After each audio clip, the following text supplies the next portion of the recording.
The apartment buzzer screeched through my skull like a fire alarm at 3 a.m. I pressed the button with fingers that trembled from too much coffee and too little sleep, staring at the fancy intercom screen that showed a marble lobby I'd never be able to afford to stand in if I wasn't here for work. 23rd floor, a woman's crisp voice announced through the speaker. The Castellano residence. Castellano.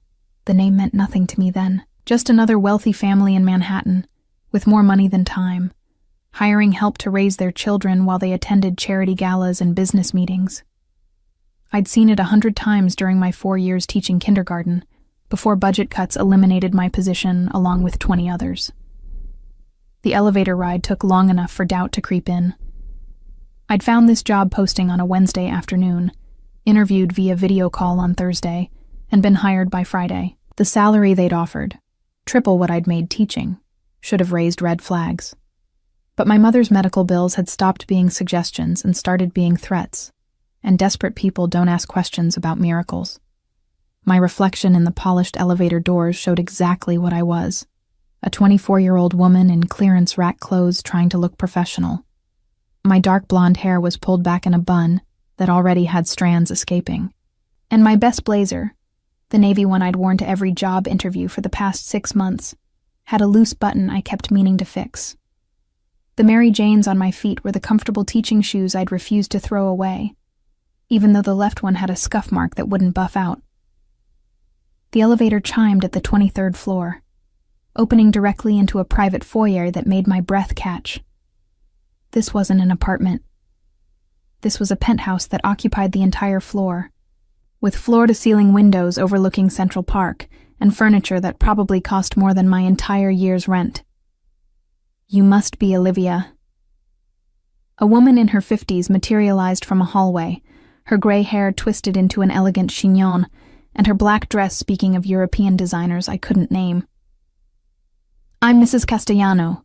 The children are in the playroom. Follow me. Mrs. Castellano. The mother? No.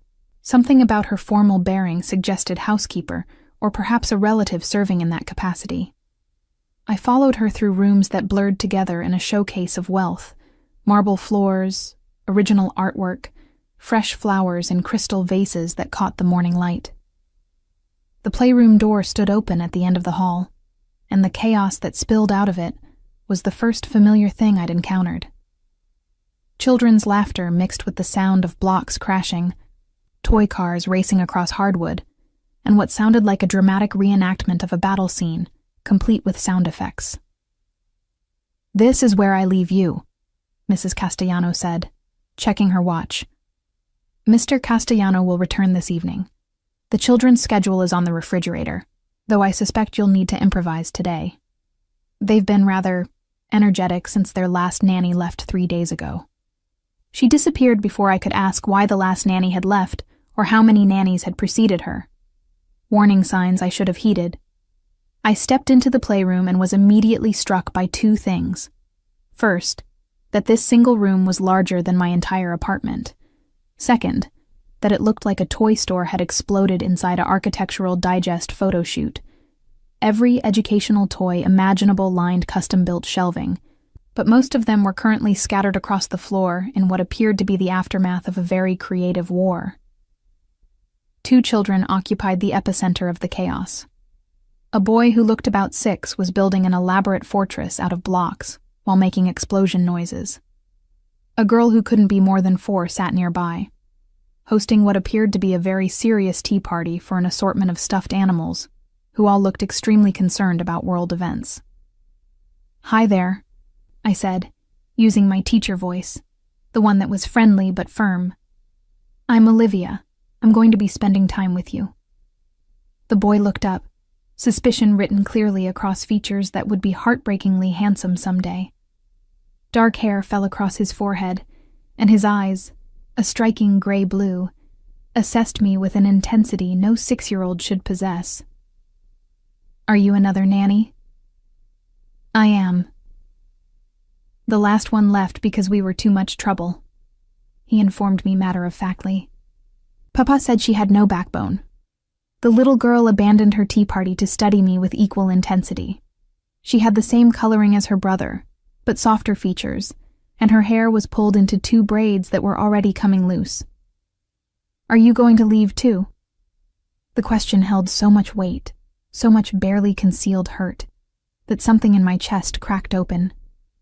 How many caregivers had these children watched walk away?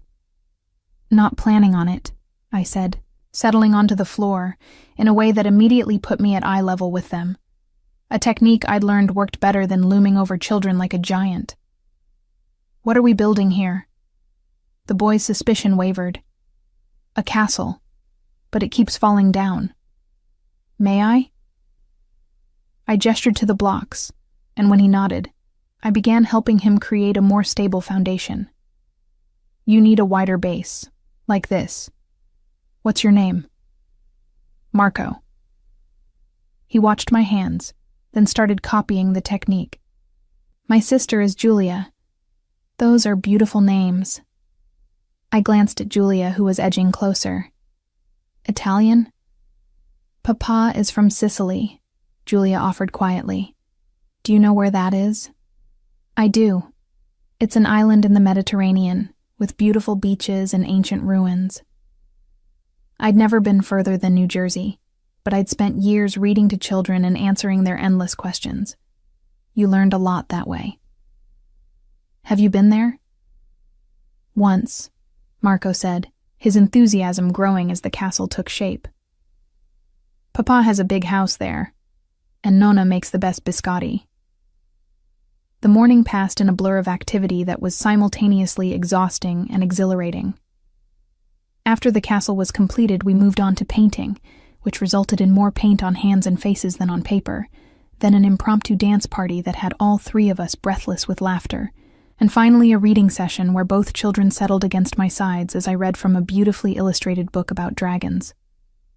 Somewhere during those hours, glitter got involved. I'm still not entirely sure how. One moment we were making cards for their grandmother. The next moment there was glitter in my hair, on my clothes, coating my hands like fairy dust that refused to be contained. Marco and Julia thought it was hilarious, and honestly, so did I. We were in the middle of an epic pillow fight. Julia had declared herself queen of the playroom and was defending her throne against all challengers, when I heard it. Footsteps, heavy, measured, in the hallway outside. The children froze mid-throw, pillows clutched in their small hands. The change in them was immediate and startling. Marco straightened his shoulders. Julia quickly tried to smooth her wild hair. Both of them looked toward the door with expressions I couldn't quite read. Love mixed with something that looked almost like fear. "Papa's home," Marco whispered. The door opened, and my heart stopped. The man who entered the playroom was not what I'd expected. Somehow I'd pictured a soft businessman in casual weekend clothes, maybe slightly overweight, probably balding. The kind of wealthy New York father who showed up in picture books, suit without the jacket, reading glasses, gentle smile. The man standing in the doorway was none of those things. He was tall, well over 6 feet, with the kind of build that suggested he didn't get it from a gym trainer, but from actual physical work. Dark hair that needed a cut, jaw that needed a shave, and eyes that needed nothing because they were already perfect weapons. Those eyes, the same gray-blue as Marco's but harder, colder, swept the room, taking in the scattered toys, the paint-splattered art station, the pillow fortress, and finally landing on me. I was still holding a pillow, covered in glitter, with Julia's crown, made of construction paper and more glitter, tilted sideways on my head. Not exactly the professional image I'd hoped to present. "What," he said in a voice that managed to be both soft and dangerous, "is happening in my home?" Before I could formulate an answer that wouldn't get me fired on my first day, something unexpected happened. Marco and Julia ran to their father, throwing themselves at him with the unself-conscious joy of children who were deeply, completely loved. He caught them both, and for just a moment, his expression transformed, the hard edges softening, something almost vulnerable flickering in those dangerous eyes. Then they returned to me, and the vulnerability vanished. "Papa, this is Olivia," Julia announced, tugging on his hand. "She's our new nanny, and she knows about Sicily, and she's really good at building castles, and she doesn't mind getting messy." "So I see." His gaze traveled from my glitter-covered hair down to my paint-stained Mary Janes and back up again. "Mrs. Castellano hired you?" "Yes, sir." I set down the pillow and straightened, pulling off the construction paper crown with as much dignity as I could muster. "I'm Olivia Reeves. You're aware that my children require structure?" He interrupted, his accent becoming more pronounced with each word. "Discipline? Not—" He gestured at the chaos around us. "Whatever this is," something hot and defiant sparked in my chest. These children had been laughing. They'd been playing. They'd been acting like children, which was exactly what they should be doing. "With all due respect, Mr. Castellano," I heard myself say, each word careful and clear. "What this is called childhood. Your kids just spent 5 hours learning, creating, and having fun. They've had healthy snacks, followed safety rules, and practiced sharing and problem-solving. If you'd prefer a nanny who keeps them silent and still, I'm not your person." The silence that followed was so complete, I could hear my own heartbeat. Marco and Julia's eyes went wide. Somewhere in the apartment, a clock ticked. Mr. Castellano stared at me with an expression I couldn't decipher.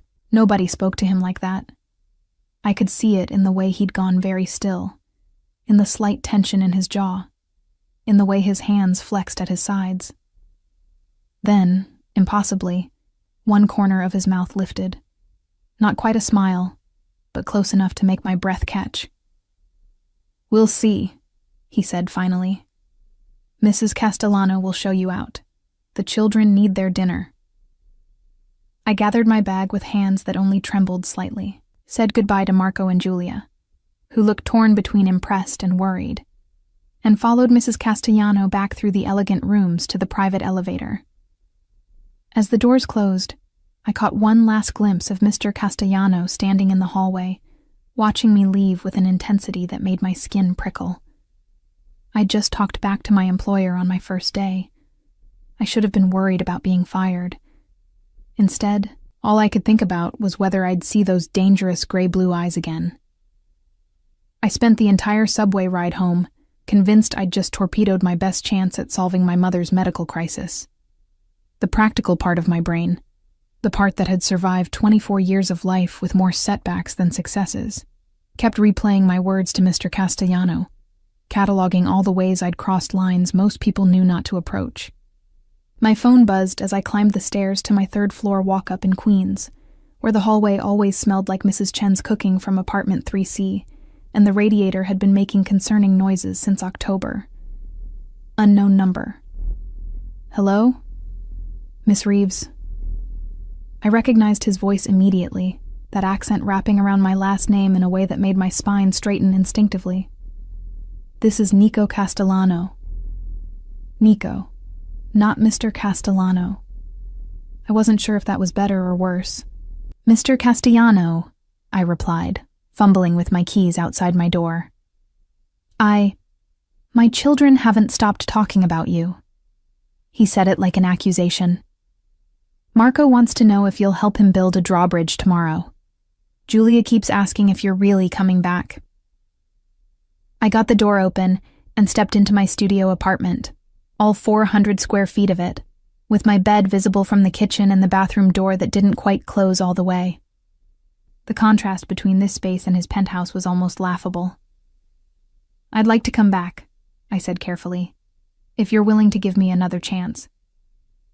Silence stretched between us, broken only by his breathing and the distant sound of traffic on his end. "How much did Mrs. Castellano offer you?" I named the figure, which was already generous by any standard. "I'll double it." My legs gave out. I sat heavily on my bed, which doubled as my couch, and tried to process what he'd just said.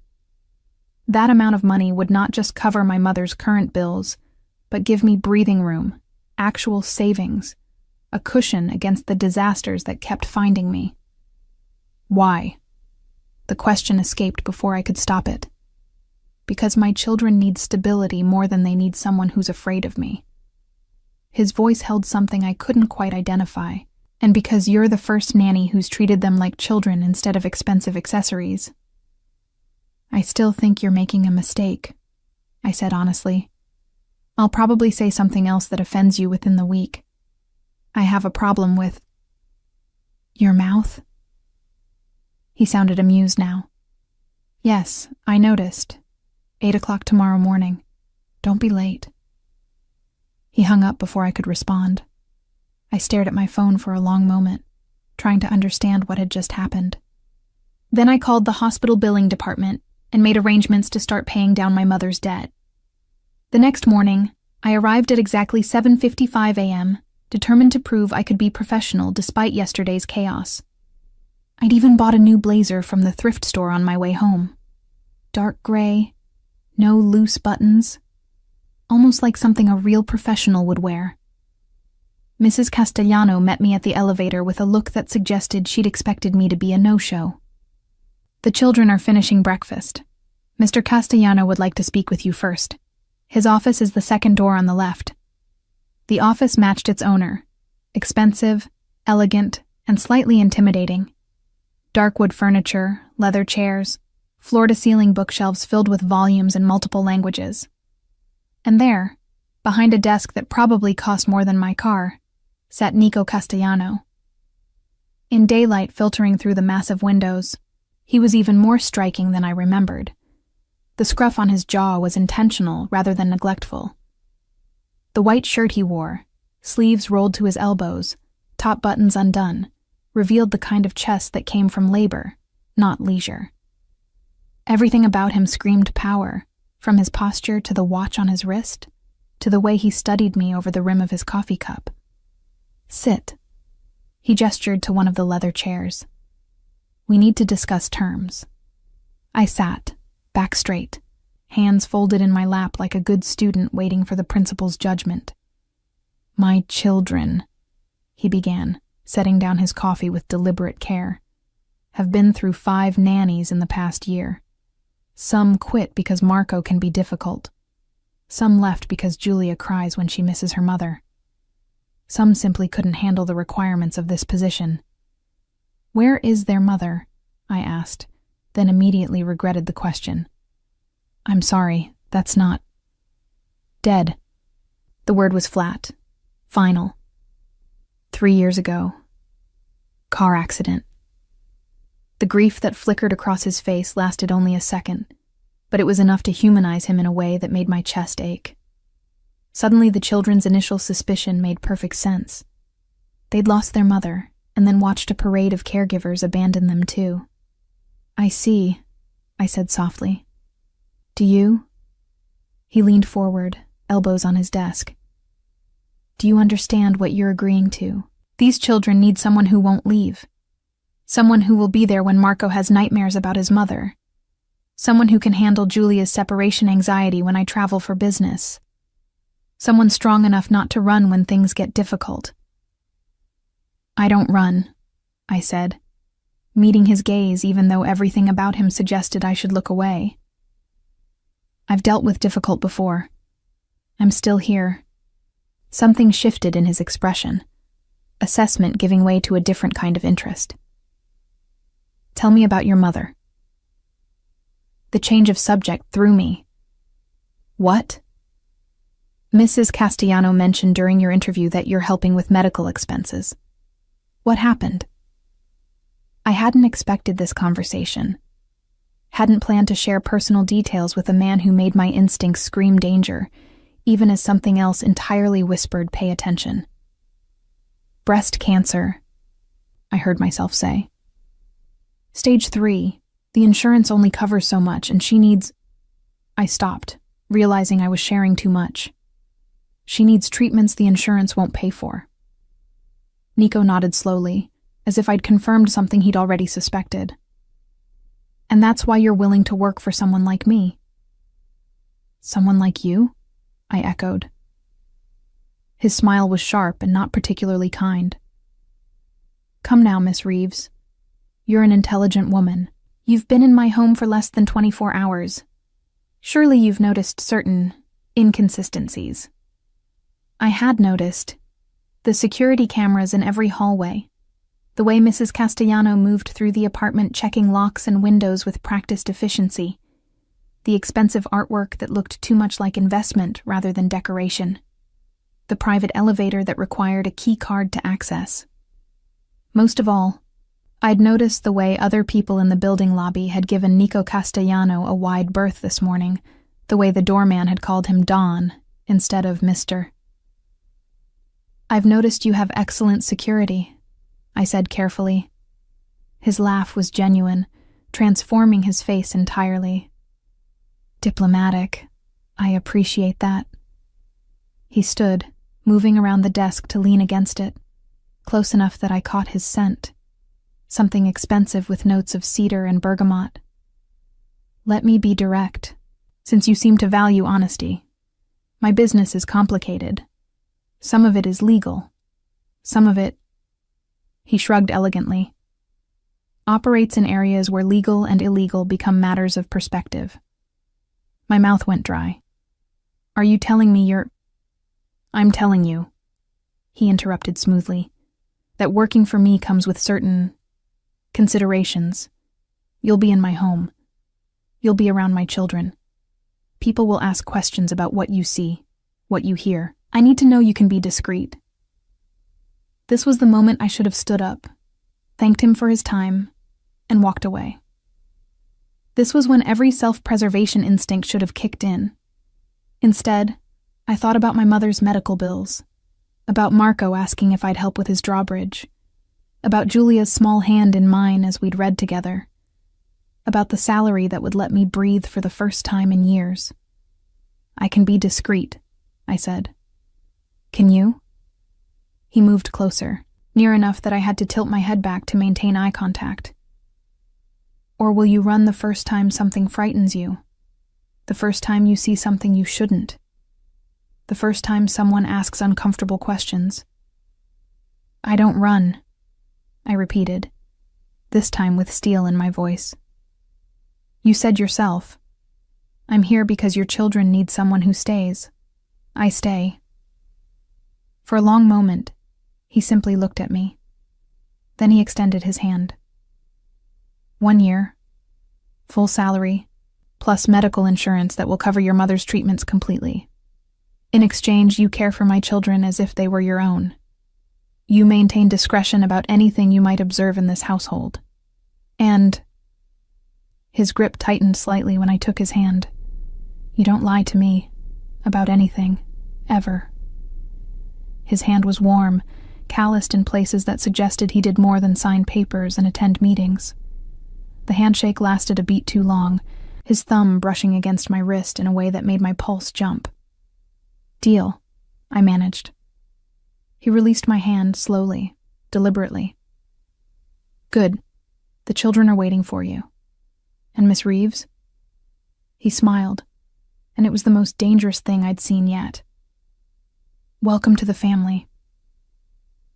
I left his office on unsteady legs, my hand still tingling from his touch, and wondered what kind of family I'd just agreed to join.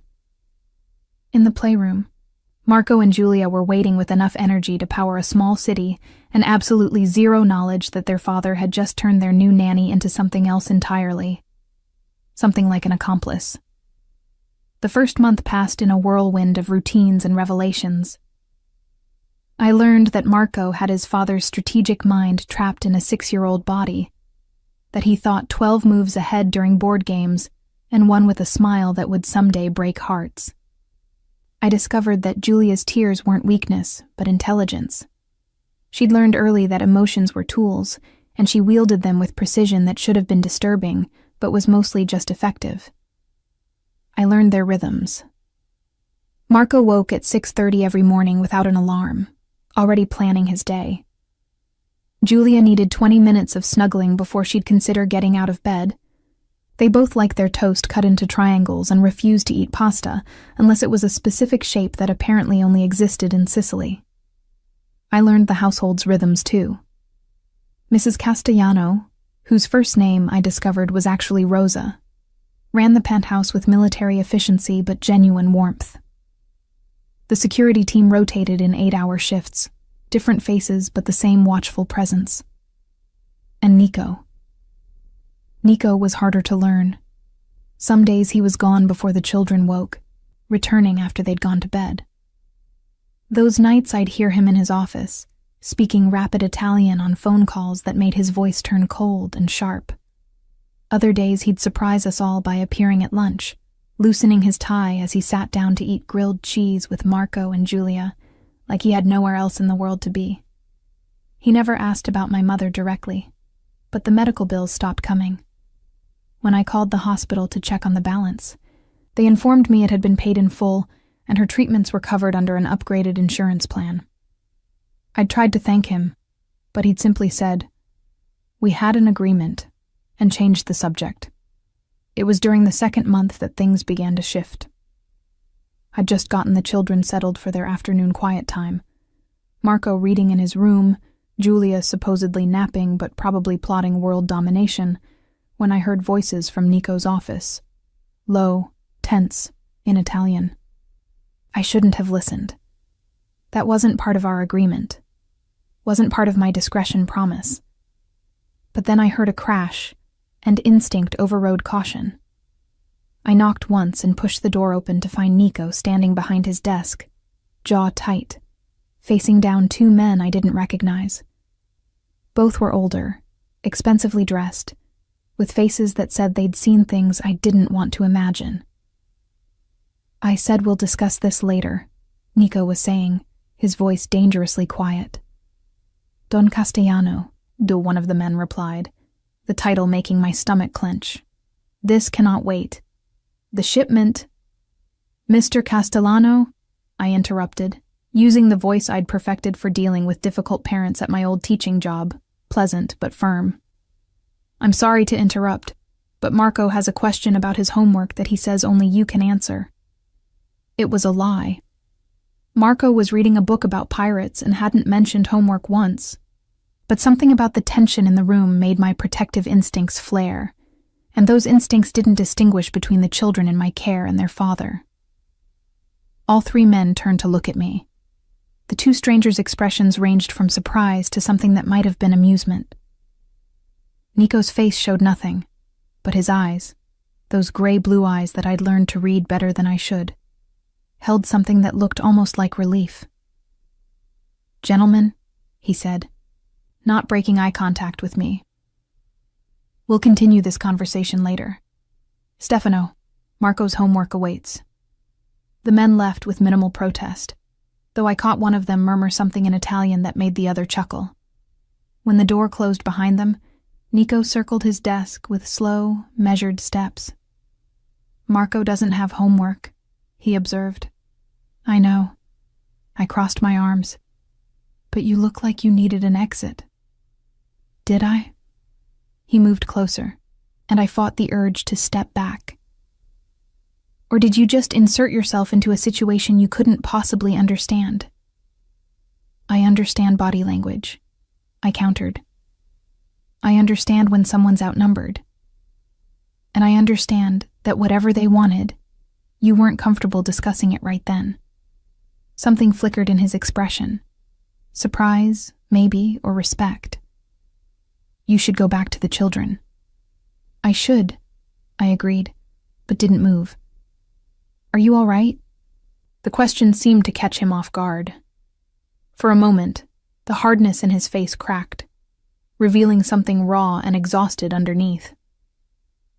"Do you know what my father used to say?" he asked instead of answering. "That we build empires to protect the people we love, but sometimes the empire becomes a prison of its own making." I thought about that, about this penthouse fortress, about the security cameras and the rotating guards, and the way Nico carried himself like a man constantly at war. You could walk away. His laugh was bitter. Could I? And what happens to Marco and Julia then?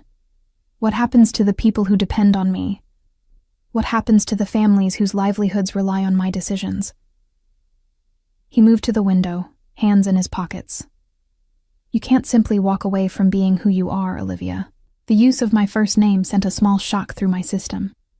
He'd been carefully formal for 2 months, maintaining distance even as we orbited each other in the contained universe of his home. Your children miss you, I said quietly. When you're gone, they save up stories to tell you. Marco practices his jokes so he can make you laugh. I know. His reflection in the window looked haunted. I'm trying to build something better for them, something legitimate. But the old business... He stopped himself. I'm telling you too much. You can trust me, I said, and meant it. He turned then, studying me with an intensity that made my breath catch. Can I? You've been here 2 months. 2 months in a world you don't understand. Working for a man you should fear. I don't fear you. You should. I don't, I repeated, moving closer without thinking about it. I see how you are with your children, how you protect them, how you're trying to give them a normal life in the middle of all this. That's not someone to fear. That's someone to respect. The space between us had somehow shrunk to inches.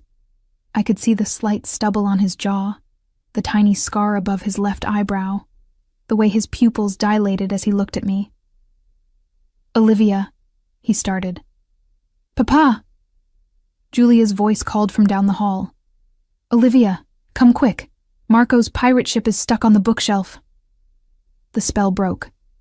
Nico stepped back, running a hand through his hair. You should go. The pirates await. I went, but I could feel his gaze following me down the hallway. That evening, after the children were asleep, I found a note on the kitchen counter in bold, decisive handwriting. Thank you for the rescue. N. Such a small thing. Barely a sentence. But I kept that note in my pocket for the rest of the week, pulling it out when I needed to remind myself that beneath the dawn, beneath the dangerous businessman, there was a man who'd learned to say thank you to someone who didn't run when things got complicated. The 3rd month brought my first real test. I was walking with Marco and Julia in Central Park, Mrs. Castellano trailing discreetly behind as she always did when we left the penthouse, when I noticed a man taking pictures. Not of the park, of us, of the children. Every teacher instinct I'd ever developed screamed danger. Marco, Julia, I said calmly, taking each of their hands. Let's go feed the ducks by the fountain. I steered them toward the fountain where more people were gathered, where Mrs. Castellano could close the distance, where the photographer would have a harder time staying unnoticed. My phone was already out, texting the number Nico had given me for emergencies. In the park. Someone's watching the children, heading to fountain. The response was immediate. Don't move. Help is coming. Olivia? Marco asked, sensing my tension. What's wrong? Nothing, sweetheart. Just being careful. I kept my voice light even as I scanned the crowd, tracking the photographer who was now speaking urgently into his phone. This was what Nico had meant. This was the danger that came with his name, his position. I'd agreed to discretion, but I hadn't fully understood what that discretion would protect them from. Mrs. Castellano reached us first, her face tight. Stay close. 3 security men appeared from different directions. I recognized 2 from the penthouse rotation. They moved with practiced efficiency, 2 creating a barrier between us and the photographer, while the 3rd guided us toward a waiting car. We were back at the penthouse within 15 minutes. Marco and Julia seemed to think it was an adventure, chattering excitedly about the surprise ride. I was shaking. Nico was waiting in the foyer when we arrived, still in his work clothes but somehow looking more dangerous than I'd ever seen him. His gaze went immediately to the children, checking them over with swift efficiency before landing on me. Take Marco and Julia to the playroom, he said quietly. Mrs. Castellano will be with you shortly. I wanted to argue. wanted to know who that man was and what he wanted. But the children needed normal, needed to feel safe, so I nodded and led them away from whatever storm was about to break. An hour later, Nico appeared in the playroom doorway. The children were absorbed in a building project, giving him a perfect opportunity to gesture me into the hallway. "You did well," he said without preamble. "Quick thinking, correct protocol." Who was he? A reporter, looking for leverage. His jaw tightened. He won't be a problem again. I didn't ask what that meant. Didn't want to know. "This is my life," Nico continued, voice low. "This is what I meant about understanding. People will always be looking for weaknesses, for ways to hurt me. My children." He stopped, drew a breath. "You protected them today. Not just their safety, but their innocence. You didn't scare them. That's my job." "No." He moved closer, and I caught that cedar and bergamot scent again. "Your job is to supervise them. What you did today was mothering. There's a difference." The word settled between us, weighted with meaning neither of us was ready to examine. "They're wonderful children," I said quietly. "Anyone would..." "Not anyone." He cut me off gently. You stayed calm. You thought strategically. You protected them without making them afraid." His hand came up, hesitating before tucking a strand of hair behind my ear. "Thank you." His touch lingered, thumb brushing my cheekbone, and suddenly the air between us felt charged with something that had nothing to do with danger and everything to do with possibility. "Nico," I whispered, not even sure what I was asking for. "I know," he said, reading the question I hadn't voiced. His hand fell away. "But you work for me. You care for my children. We can't." "I know," I echoed. But as I returned to the playroom, I understood that something had fundamentally shifted. We'd crossed a line neither of us could name, into territory that was dangerous for entirely different reasons than security threats or family empires. I was falling for my employer. And from the way he'd looked at me, like I was both the answer to a question he'd stopped asking and the greatest risk he'd ever considered, I suspected I wasn't falling alone. The 4th month started with Julia's 5th birthday party. "Small gathering," Nico had said when I'd asked about plans. "Just family." Family, it turned out, meant approximately 40 people filling the penthouse with enough noise and laughter to wake the entire building. I met cousins and uncles and second cousins once removed, all with Italian names I struggled to remember, and dark eyes that assessed me with varying degrees of curiosity. Nico's mother, Nonna Sofia, arrived like royalty, a tiny woman with steel-gray hair and the same piercing gaze as her son. She'd studied me for a long, uncomfortable moment before pulling me into a crushing hug and declaring in heavily accented English that anyone who made her grandchildren smile was family. It should have been overwhelming. Instead, I found myself in the kitchen with 3 of Nico's aunts, learning to make proper tiramisu while they gossiped in rapid-fire Italian that occasionally switched to English for my benefit. "You're good for him," Aunt Francesca said, gesturing with a wooden spoon. "Too serious, that boy. Works too much. Carries too much weight." "I just care for the children," I protested. The 3 women exchanged glances that needed no translation. I felt my cheeks heat. "Sure," Aunt Teresa said with a knowing smile. "The children, of course." I escaped to find Marco showing his cousins his collection of model cars, explaining each one with such earnest pride that it made my heart ache. Julia was surrounded by relatives bearing gifts, her laughter ringing out as she opened each package with theatrical enthusiasm. And Nico was watching me.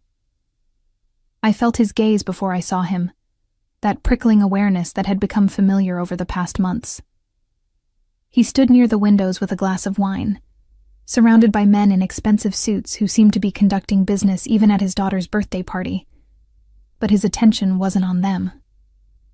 Our eyes met across the room, and something electric passed between us. He raised his glass slightly in acknowledgement, and I felt heat bloom in my chest that had nothing to do with the crowded space. "Miss Olivia," Julia's voice cut through the moment. "Come see what Nana gave me." I spent the rest of the party in constant motion, supervising cake distribution, mediating disputes over who got which color balloon, wiping frosting off small faces. Professional, appropriate, everything a good nanny should be. But I was always aware of where Nico was. How he moved through the crowd with easy authority. How he softened when Marco tugged on his sleeve to show him something. How his gaze kept finding me, even when he was deep in conversation with his uncles. The party wound down as evening approached. Guests departed with kisses on both cheeks and promises to see everyone soon. Marco and Julia, sugar-crashed and exhausted, were bathed and tucked into bed with minimal protest. I was cleaning up wrapping paper in the playroom when Nico appeared in the doorway. "Leave it," he said quietly. "Mrs. Castellano will handle it in the morning." "I don't mind." "Olivia." The way he said my name stopped me mid-reach for a discarded ribbon. "Come with me." I followed him through the quiet penthouse to his study, my heart hammering against my ribs. This felt different from our previous encounters in this space. Less professional, more personal. He closed the door behind us and moved to the bar cart, pouring 2 glasses of wine. "You were remarkable today." "I just helped with a party." "You fit perfectly into my family," he interrupted, handing me a glass. "My mother adores you. My aunts are already planning our wedding in their heads." I nearly choked on the wine. "What?" He smiled, but it didn't quite reach his eyes. "Italians. They see a single man and a woman who's good with his children, and suddenly it's a romance novel." He took a long drink. "Even though they all know better."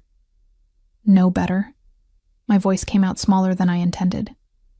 "Know that you deserve better than someone like me." He set his glass down with deliberate care. "Someone whose phone doesn't ring at 3 a.m. with crises. Someone who doesn't need security teams following his children to the park. Someone who can give you a normal life." "I never asked for normal," I said, surprised by my own honesty. The wine had loosened something inside me, or maybe it was just the cumulative effect of 4 months spent in orbit around this man, pretending I didn't feel the gravitational pull between us. "You should." He moved closer, and suddenly we were back in that charged space we'd occupied in the hallway after the park incident. "You should want safety, stability, someone who isn't constantly balancing legitimate business with family obligations that operate in gray areas." "Stop telling me what I should want," I said, setting my own glass down. "Stop treating me like I'm too naive to understand what I signed up for." "What did you sign up for, Olivia?" His voice had dropped to a dangerous whisper. "You came here for a job, to help your mother, to give my children stability. But this..." He gestured between us. "This wasn't part of the agreement." "No," I agreed, my pulse racing. "It wasn't." We stared at each other across 3 feet of charged air. I could see his internal battle playing out, duty warring with desire, protection instincts clashing with something more primal. The same battle I'd been fighting every time he smiled at something Marco said, every time he gentled his voice for Julia, every time I caught him watching me with that expression that made my breath stop. "Tell me to back away," he said quietly. "Tell me this is inappropriate, that I'm your employer, and you're my employee, and we need to maintain boundaries."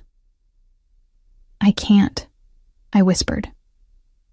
Something broke in his expression. He closed the distance between us in 2 strides, and then his hands were cradling my face and his mouth was on mine. The kiss was nothing like I'd imagined. Not gentle or testing, but hungry, almost desperate.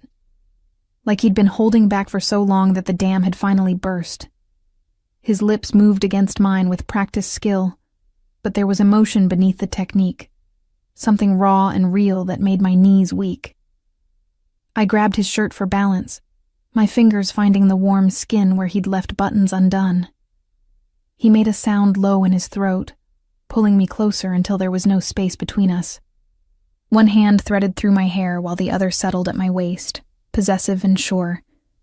When we finally broke apart, both breathing hard, he rested his forehead against mine. "We can't," he started. "I know," I said. "The children." "I know. This complicates everything." "I know." He kissed me again, softer this time, almost reverent. "Tell me to stop." "I can't," I repeated. "I don't want to." His thumb traced my lower lip. "What are we doing, tesoro?" The endearment in Italian sent warmth flooding through me.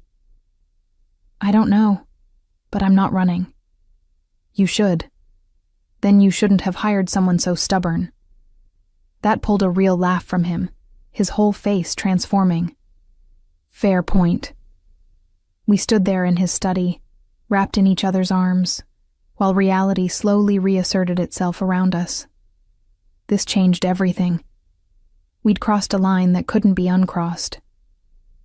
"The children can't know," he said finally. "Not yet. Not until we understand what this is."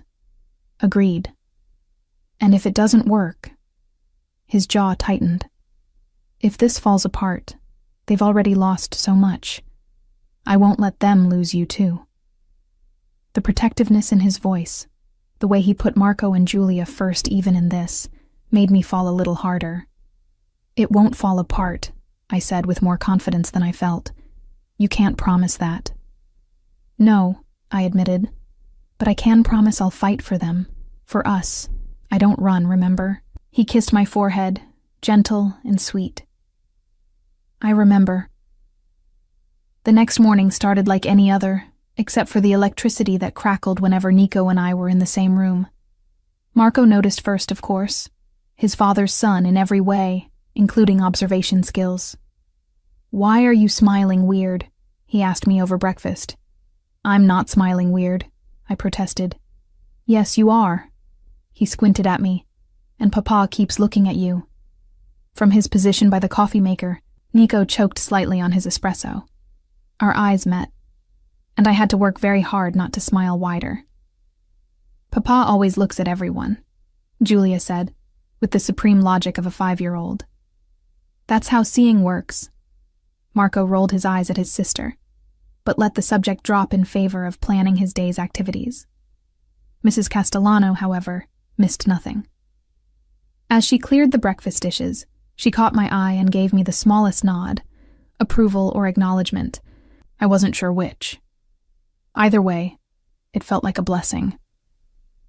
The 5th month passed in a delicate dance of maintaining normalcy for the children while navigating our new reality. Stolen kisses in the hallway when Marco and Julia were occupied. Nico's hand finding mine under the dinner table. Late-night conversations in his study after the children were asleep, where we talked about everything and nothing. His childhood in Sicily, my dreams of opening my own school someday, the weight of responsibility we both carried. "I never thought I'd have this again," he told me one night, his arms wrapped around me as we sat on his study's leather couch. After losing Maria, his late wife's name came out rough. "I thought that part of my life was over, that I'd focus on the children and the business and nothing else." "Tell me about her," I said quietly. He was silent for a long moment. "She was my parents' choice. An arranged marriage, very traditional. We were friends more than lovers.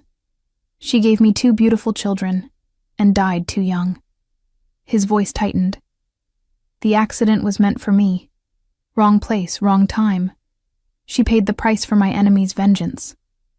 I turned in his arms to look at him, seeing the guilt he carried. "You can't blame yourself for that." "Can I?" His laugh was bitter. "I chose this life. She didn't sign up to die for it." "And I did," I challenged. "Sign up for this? The danger? The complications? That's different." "How?" I cupped his face, making him look at me. How is it different? Because I knew what I was walking into. Nico, I chose you. I choose you. Every day. He kissed me then, deep and thorough, like he was trying to communicate everything words couldn't express. When we broke apart, his eyes held something I hadn't seen before. Hope. I want to introduce you properly, he said, as more than Marco and Julia's nanny. To my business associates, my family. I want them to know you're mine. Mine. The possessiveness should have bothered me. Instead, it sent heat pooling in my stomach. What about the children? I asked. When do we tell them? Soon. He pressed his lips to my forehead. When we're sure this is permanent. When I can promise them they won't lose you. You can promise that now. Can I? He pulled back to look at me seriously. My world isn't safe, Olivia. I'm trying to legitimize the business, to move away from the old ways. But there are still threats. Still people who would hurt you to hurt me. Then we'll be careful, I said. But I'm not leaving. You need to understand that, Nico. Whatever comes, I'm not running. He studied my face for a long moment, then nodded. Then we do this right. Slowly. Carefully. For them. For them, I agreed. What we didn't know, what neither of us could have predicted, was that our careful plans were about to be destroyed by forces neither of us could control. The transition happened gradually, naturally. By month 6, I was having dinner with Nico's business associates, introduced as someone important to the family. By month 8, I was attending charity galas, where people whispered about Don Castellano's new companion. By month 9, the children were casually mentioning to their friends that Olivia might become family officially someday. We hadn't told them yet. Not formally. But Marco and Julia were smart enough to read between the lines, to notice how their father looked at me, how his hand found the small of my back at public events, how we said goodnight now with a kiss that lasted a beat too long. Are you going to be our new mommy? Julia asked one night as I tucked her in, her brown eyes, so like Nico's, studying me with disturbing perception. My breath caught. Would you like that? She thought about it seriously. I loved Mama. I don't really remember her much, but I loved her. I know, sweetheart. That's okay. But, she twisted the edge of her blanket. I love you too. Is that okay? Tears burned my eyes. That's more than okay. That's perfect. She smiled then, satisfied, and settled into sleep. I found Nico waiting in the hallway, his expression soft in the dim light. You heard? I whispered. He nodded. And? I think we should tell them, officially. They already know. His kiss was gentle, reverent. Tomorrow, at dinner. We'll tell them tomorrow.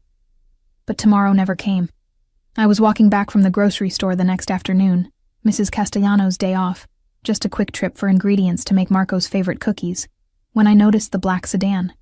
Third time I'd seen it in 4 blocks. Different from Nico's security team, whose vehicles I'd learned to recognize. My phone was already out, thumb hovering over Nico's number, when a man stepped into my path. Miss Reeves. He was average height, average build, completely forgettable except for the cold calculation in his eyes. We should talk. I don't think so. I tried to step around him, but 2 more men materialized from doorways, boxing me in. Mr. Gambino would like a word. The name meant nothing to me, but the way he said it suggested it should. About Don Castellano's business arrangements. Fear spiked through me. I don't know anything about... Please don't insult our intelligence. His smile was all teeth. You live in his home, care for his children, share his bed. You know things. The crude way he referenced my relationship with Nico made my skin crawl. I'm just the nanny. Are you? He moved closer, and I caught the scent of stale cigarettes. Our sources say otherwise, Say you're quite important to the Don, important enough that he might be willing to negotiate to get you back. The world tilted sideways. Get me back? I tried to run then, but one of the men grabbed my arm with bruising force. The grocery bag fell, apples rolling across the sidewalk. I opened my mouth to scream, but something sharp pricked my neck. A needle, and the world went fuzzy at the edges. Don't fight it, the first man said as my knees buckled. Mr. Gambino just wants to have a conversation. If the Don cooperates, you'll be home for dinner. The last thing I remember before darkness claimed me was thinking about Julia's question, about how I'd told her tomorrow we'd make everything official, about how I'd promised never to leave. I woke to darkness and the smell of mildew. My head throbbed where it had hit something during the transfer, and my hands were bound behind my back with zip ties that cut into my wrists. Panic surged, but I forced it down. Panic wouldn't help. I needed to think. The space was small. A basement maybe, or storage room. Concrete walls, no windows, a single door. The zip ties on my wrists were tight but not impossible. I'd worked with kids long enough to know how to slip out of restraints. Marco had gone through a phase of tying everyone up during pirate games. I was working my hands free when the door opened. Light flooded in, and a man entered. Older than the ones who'd grabbed me, with silver hair and expensive suit that would have looked at home at Nico's charity galas. Miss Reeves. His voice was cultured, almost kind. I apologize for the rough handling. My associates can be overzealous. You kidnapped me, I said, managing to keep my voice steady. I invited you to a meeting. He pulled up a folding chair and sat, gesturing to someone outside. Another man brought in a second chair and cut my zip ties, though 2 guards remained by the door. Let's talk about Nico Castellano. I don't know anything about his business. Perhaps not, but you know the man. He leaned forward, elbows on knees. I'm Antonio Gambino. Don Castellano and I have been competing for control of several operations. Shipping, primarily. He's been undercutting my prices, stealing my clients, making me look weak. That's not my problem. His smile was cold. It is now, because the man who claims to be transitioning to legitimate business is still operating in my territory, still making deals that cut into my profits. And he needs to be reminded that actions have consequences. Understanding dawned with sickening clarity. You're using me to threaten him. To negotiate, he corrected. He backs off my operations, stops his expansion into my territories, and you go home safely. Simple business. I won't help you. You don't have to help. He stood, brushing imaginary lint from his sleeve. You just have to exist. Your value isn't in what you know, Miss Reeves. It's in what you mean to Don Castellano. He left, and the guards locked the door behind him. I immediately resumed working my newly freed hands, feeling along the walls for any weakness, any potential escape route. They'd underestimated me. First mistake. They'd left me alone. Second mistake. They'd assumed I'd sit quietly and wait to be rescued. Third and final mistake. I'd told Nico I didn't run. That was true. But I also didn't sit still when people I loved were in danger. Somewhere above me, I heard shouting. Then gunfire. I pressed myself against the wall, heart hammering. The door burst open, not Gambino's men, but ones I recognized. Nico's security team. Clear, one shouted, then spotted me. Found her. And then Nico was there, pushing past his men, his face a mask of barely controlled rage that cracked when he saw me. Olivia. I ran to him. Or maybe he ran to me. Either way, we collided in the doorway, his arms wrapping around me with crushing intensity. I'm okay, I said against his chest. I'm okay. You're bleeding. His hands found the cut on my forehead where I'd hit something during the abduction. Christo, when they called, when they said they had you. I know. I pulled back to look at him, seeing the fear beneath the fury. But I'm here. I'm safe. Gambino's dead. The coldness in his voice made me shiver. I made sure of it personally. I should have been horrified, should have been shocked by the casual way he referenced killing someone. Instead, all I felt was profound relief that the immediate threat was over. The children, I said suddenly. Marco and Julia.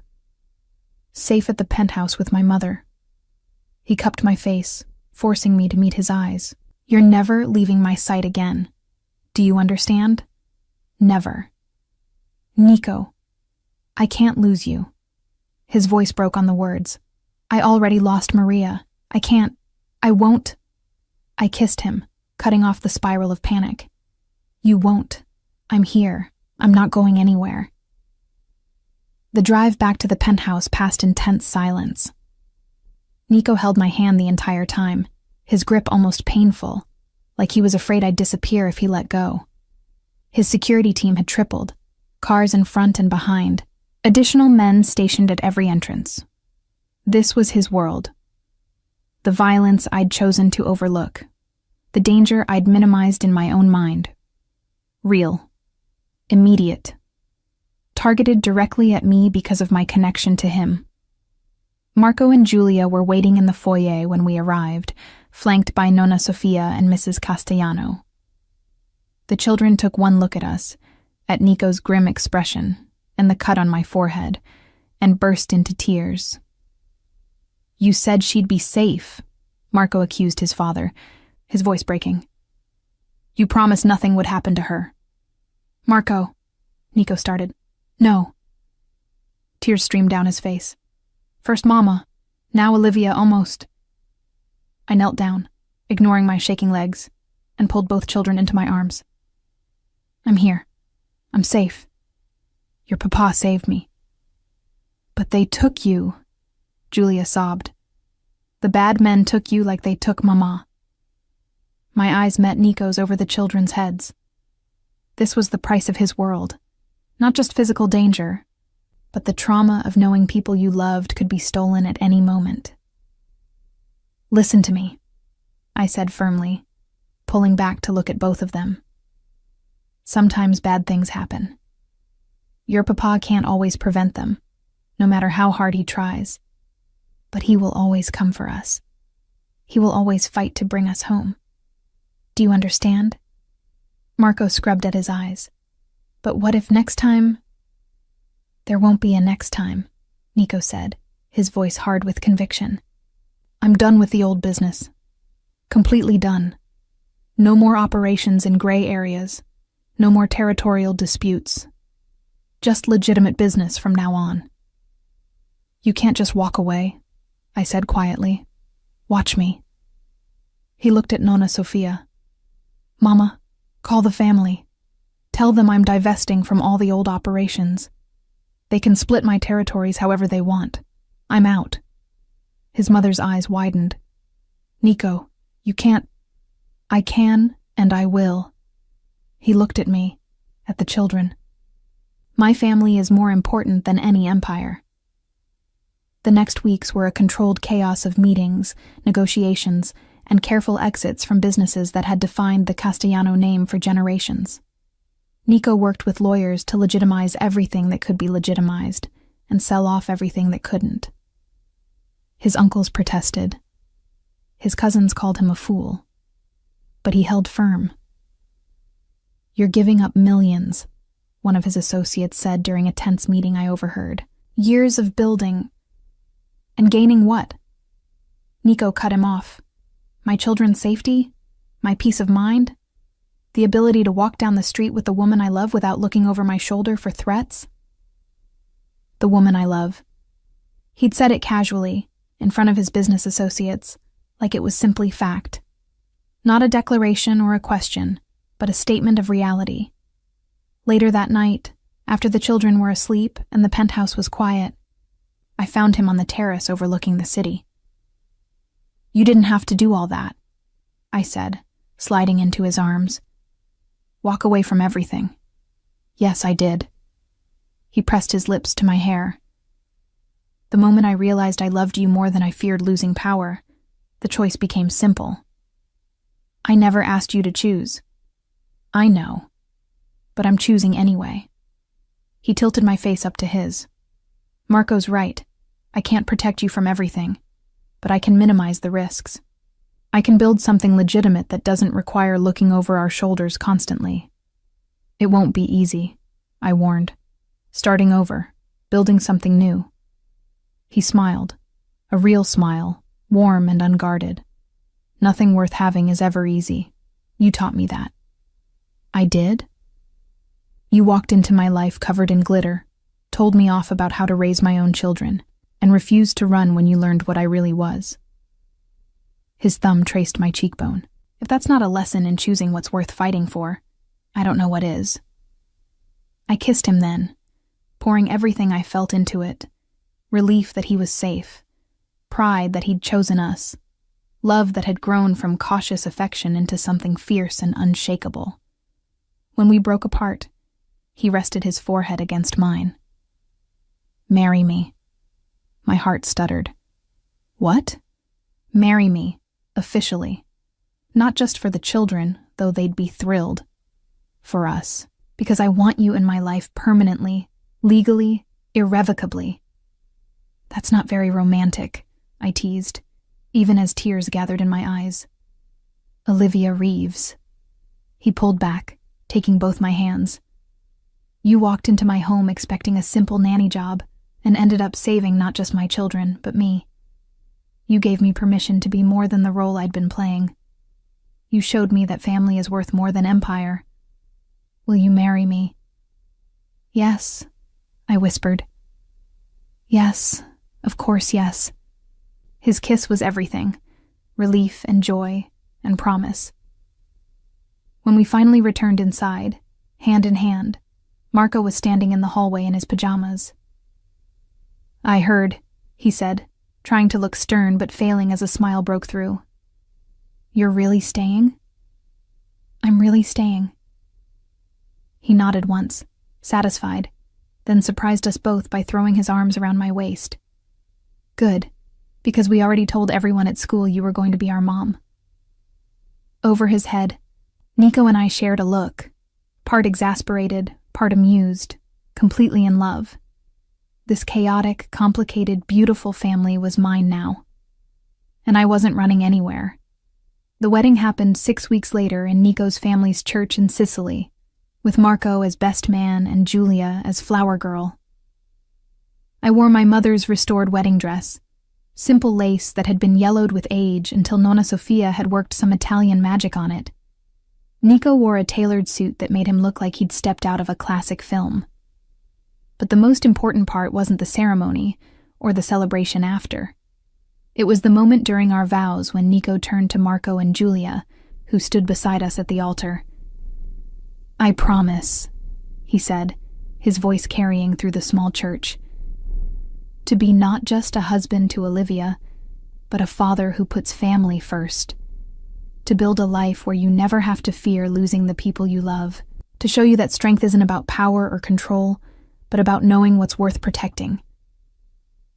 Julia was crying, happy tears this time. Marco was trying not to, his jaw set in determination, until I reached out and pulled him into our circle. Then the tears came for him too. We weren't just joining two lives. We were officially becoming the family we'd been building all along. My mother attended the wedding, her treatment successful enough that she could travel. She'd been overwhelmed when I'd told her about Nico, worried about the danger, the complications. But watching him with the children during the reception, seeing how he'd transformed his entire life to keep us safe, she'd pulled me aside. That man worships you, she said, squeezing my hand. I can see it in every look, every touch. You chose well, baby. I chose dangerously, I corrected. Sometimes the same thing.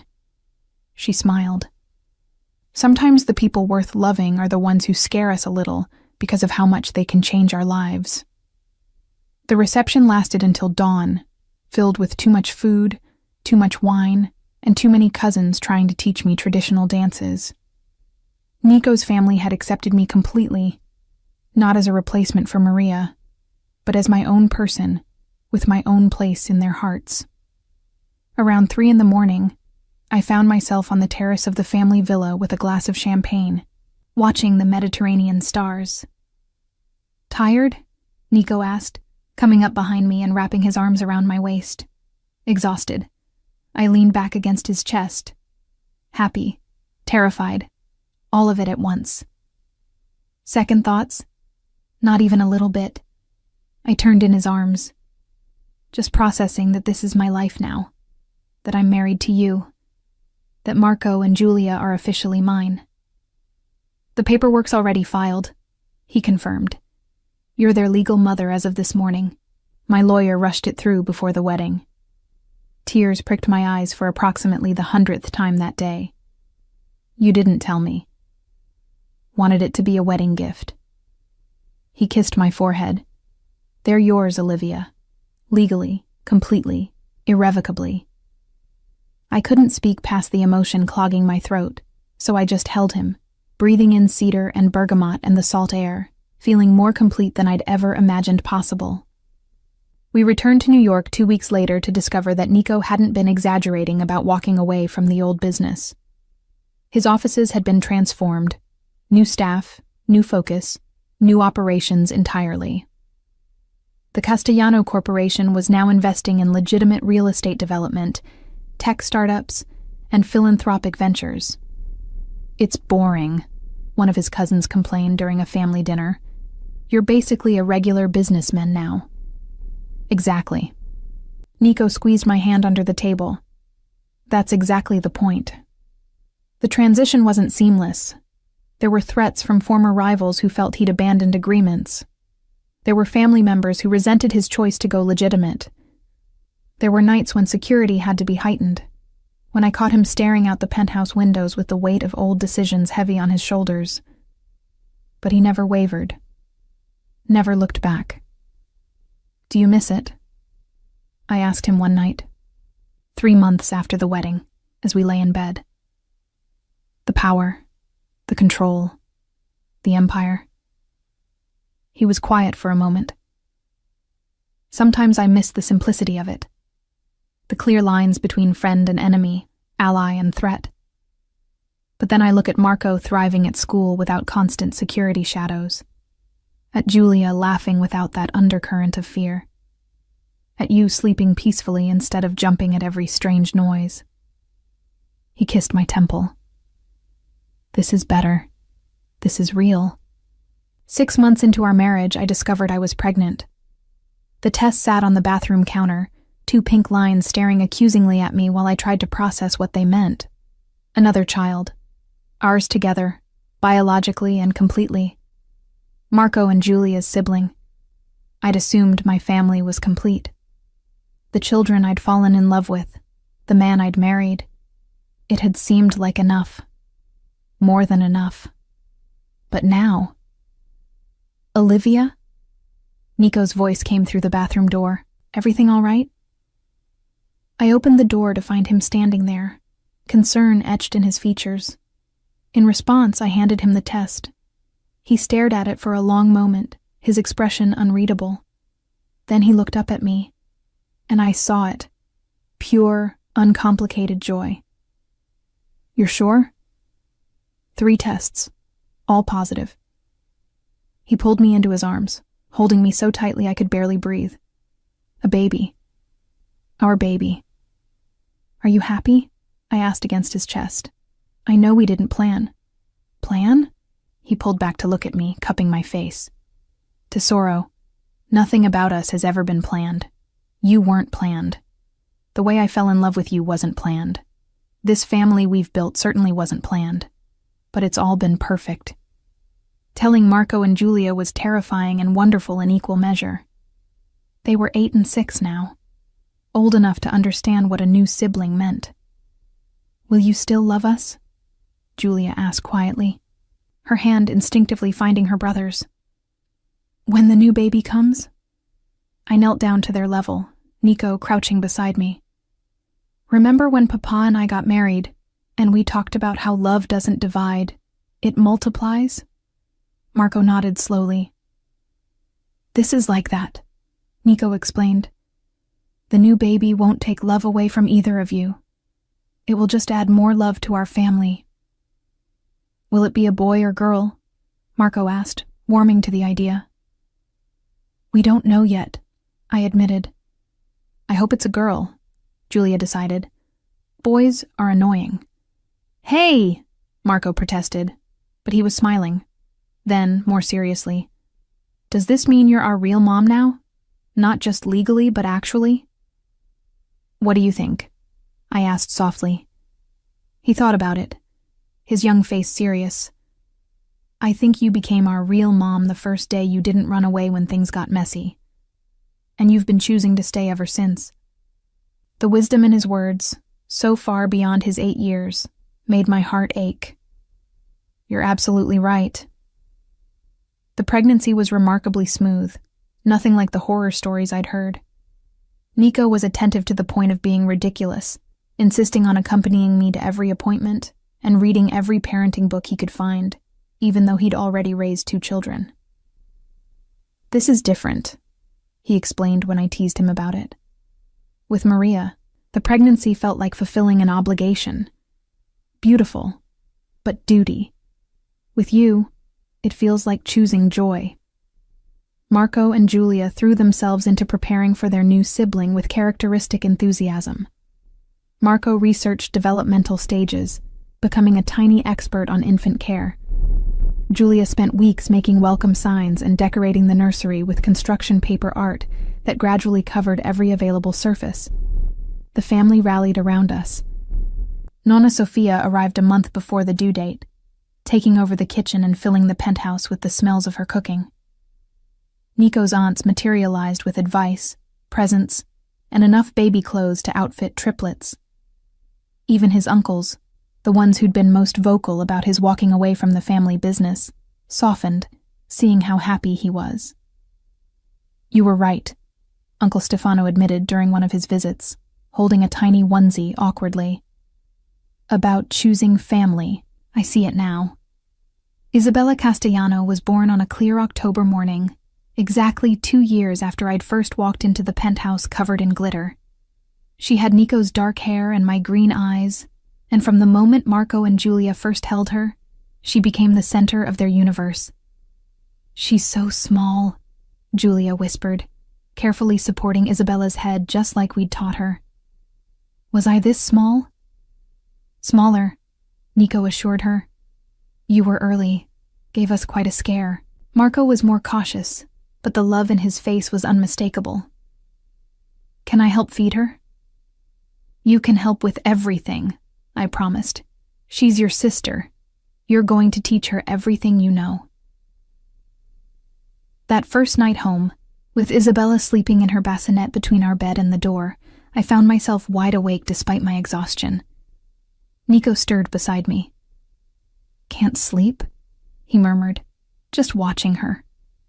I reached for his hand, thinking about how different my life is from 2 years ago. Regrets? Not a single one. I looked at him in the darkness. I applied for a nanny job because I was desperate. I stayed because I fell in love. With your children, with your chaotic family, with you. And now look at us. He pulled me closer, careful not to jostle Isabella. We're disgustingly happy. Completely. A reformed mafia boss playing at legitimate business. Succeeding at legitimate business, I corrected. A kindergarten teacher turned mother of 3. A family nobody could have predicted. Perfect, he finished. Absolutely perfect. 5 years passed in a blur of school plays, birthday parties, family dinners, and business expansions. Nico's legitimate ventures thrived, particularly his investment in tech startups and his philanthropic work. The Castellano Foundation, with me as director, became one of the city's largest charitable organizations. Funding education programs and medical assistance for families like mine had been. Marco grew into a thoughtful teenager who wanted to study international relations. Julia discovered a talent for art that that reminded me of her creativity during our first pillow fight war. And Isabella.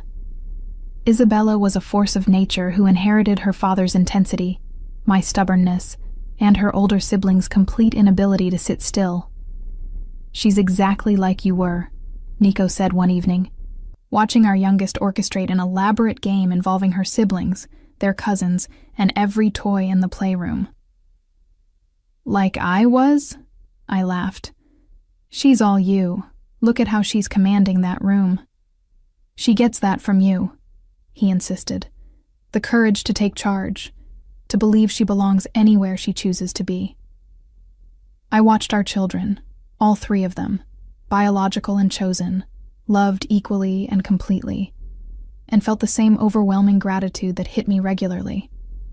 This chaotic, beautiful, imperfect family that had started with a desperate job application and evolved into something neither of us could have imagined. "They're going to be okay," I said quietly. "All of them. We've given them something stable, something real." Nico pulled me close. "We've given them a family that proves love is a choice, that choosing each other, every single day, is what makes it real." On our 5th anniversary, Nico surprised me by taking me back to the penthouse playroom where we'd first met. It had been updated over the years, age-appropriate toys for growing children, a homework station, a reading nook. But the bones of it remained the same. "This is where it started," he said, gesturing around us. "Where you walked in covered in glitter and told me exactly how my children should be raised. And you hired me anyway. I hired you because of it." He moved closer. "Because you saw what mattered. Not the empire, not the power, not the name. Just the children who needed someone to stay. I stayed. You did more than stay." He pulled me into his arms. "You taught me that family isn't about bloodlines or empires passed through generations. It's about choosing each other, fighting for each other, building something together that's stronger than what we could build alone." From down the hall, we heard Isabella's shriek of laughter, followed by Marco's exasperated, "Julia, stop teaching her that!" And Julia's innocent, "What? She asked me to." "Our family's loud," I observed, smiling. "Our family's perfect," he corrected. And standing there in the playroom where our story began, surrounded by the evidence of children's chaos and love, I couldn't disagree. This wasn't the life I'd planned. It was better. Not because it was easy. It wasn't. Not because it was safe. We still had security, still dealt with occasional threats from Nico's past. Not because it was simple. Blending family and business and old wounds with new beginnings never was. But because every morning, we chose this. Chose each other.